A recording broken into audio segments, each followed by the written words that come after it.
So now we have saved the foot index and the foot name. And what we're going to do is, dependent on whether or not the foot should be moving or not, so where we are in the cycle, we're either going to update the foot location, which is currently just using the world final foot transforms array. We're either going to update that value, or we'll just leave it where it is. So the way we're going to do that is we're going to decide if the foot is locked or not. And to do that, we're going to need an array of bools which show whether or not the foot is locked.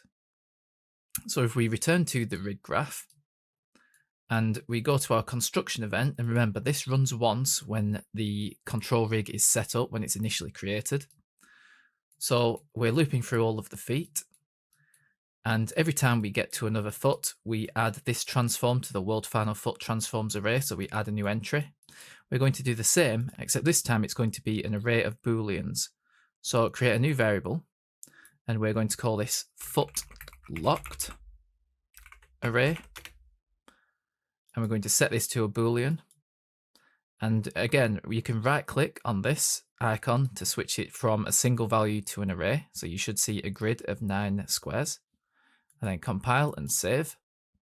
And what we're going to do is drag in the FootLocked array and click Get FootLocked array. And we're going to add a new value. And we'll connect this up to the previous execution path. So it will loop through all of them. It will add entries to this array, and then it will add entries to this array. And by default, we're going to leave this unlocked. So the feet are always unlocked when it initially starts, and then they will move into position and then lock. So for now, we can just compile and save that as it is. And in our calculate cycle function, which we still have the tab for here, or if you've closed that, you can click it from the functions list. So for now, we're just going to leave this element as unticked, so that will be false.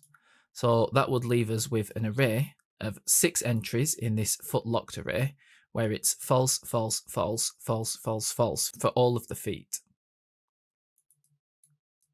And once again, because we're creating this at the same time as this one, the indexes should match. So now the foot names indexes match the world final foot transforms indexes, and they also match the FootLocked array indexes.